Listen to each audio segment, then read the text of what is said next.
మాజీ సీఎం జగన్కు సాధారణ పరిపాలనా శాఖ నోటీసులు జారీ చేసింది. ప్రభుత్వ సొమ్ముతో కొనుగోలు చేసిన ఫర్నిచర్, ఎలక్ట్రికల్ వస్తువులు అప్పగించాలని జీఐడీ ఆదేశించింది. జగన్ సీఎంగా ఉన్నప్పుడు తాడేపల్లిలోని క్యాంప్ ఆఫీస్కు ప్రభుత్వ ధనంతో వస్తువులు కొనుగోలు చేశారు. వాటిని తిరిగి ప్రభుత్వంకు అప్పజెప్పాలని నోటీసులను జారీ చేశారు.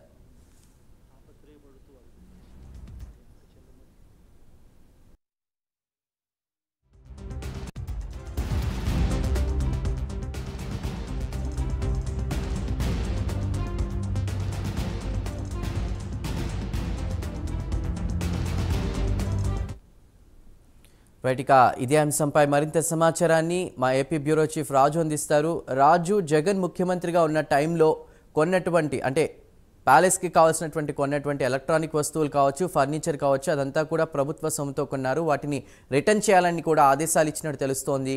పూర్తి సమాచారం ఏంటి రాజు?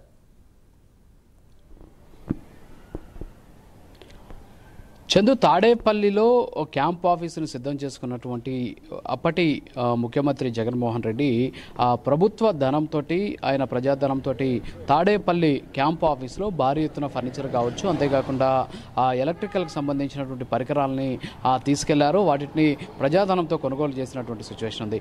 అయితే దీని మీద ఇప్పటికే టీడీపీతో పాటు ఇతర పార్టీలను కూడా తీవ్ర ఆగ్రహం వ్యక్తం చేస్తున్నాయి. ప్రజాధనాన్ని లూటీ చేశారు, అంతేకాకుండా ఫర్నిచర్ దొంగ జగన్ అని చెప్పేసి ఇప్పటికే దీని మీద పెద్ద ఎత్తున ఆందోళన చేస్తూ ఉన్నటువంటి నేపథ్యం కనిపిస్తోంది. దీనికి తోడు మాజీ స్పీకర్ కోడెల శివప్రసాద్ తనయుడు కూడా రంగంలోకి దిగాడు. సో తన తండ్రి స్పీకర్గా ఉన్న సందర్భంలో ఫర్నిచర్ తీసుకెళ్లారని చెప్పేసి రకరకాలుగా ఇబ్బందులకు గురి చేశారు.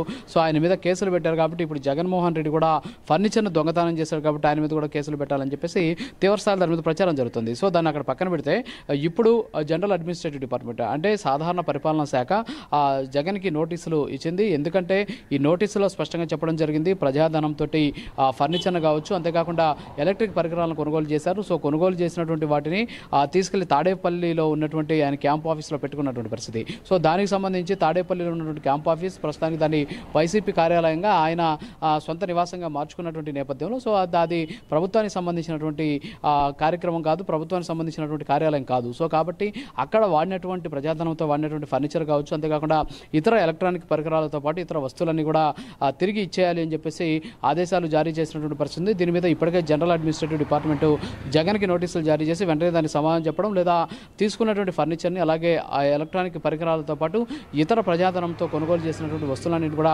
హ్యాండ్ ఓవర్ చేయాలని చెప్పేసి ఆ నోటీసులో పేర్కొన్నటువంటి పరిస్థితి. అయితే దీని మీద జగన్ ఏ విధంగా స్పందిస్తారనేది దాని మీద అయితే సర్వత్రా ఉత్కంఠ కంటిన్యూ అవుతుంది. ఎందుకంటే గతంలో 2019లో వైసీపీ అధికారంలోకి వచ్చినటువంటి సందర్భంలో అప్పటి స్పీకర్గా ఉన్నటువంటి కోడెల శివప్రసాదరావు కూడా అసెంబ్లీకి సంబంధించినటువంటి కొన్ని ఫర్నిచరు ఆయన సొంతానికి వినియోగించుకున్నారు అని చెప్పేసి అప్పట్లో పెద్ద ఎత్తున ప్రభుత్వం అధికారంలోకి వచ్చినటువంటి వైసీపీ ప్రభుత్వం భారీ ఎత్తున దాని మీద ఆగ్రహం వ్యక్తం చేయడం, ఆయన ట్రోల్ చేసినటువంటి పరిస్థితి. సో ఆ తర్వాత ఆయన చనిపోవడం, సో అదంతా కూడా అప్పటి ప్రభుత్వం చేసినటువంటి ఇలాంటి వ్యాఖ్యలు కావచ్చు, ఇలాంటి ఇబ్బందికరమైనటువంటి పరిస్థితి సృష్టించినటువంటి కారణం చేతే ఆయన చనిపోయారని చెప్పేసి అప్పట్లో టీడీపీ కూడా ఆరోపించినటువంటి situation.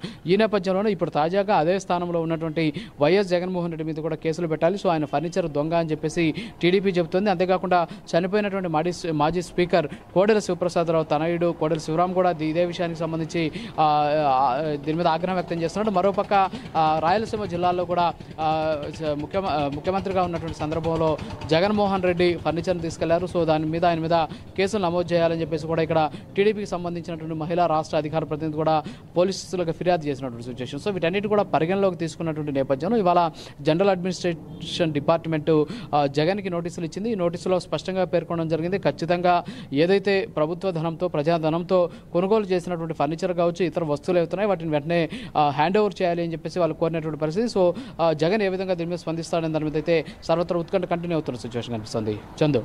Right Raju, thank you.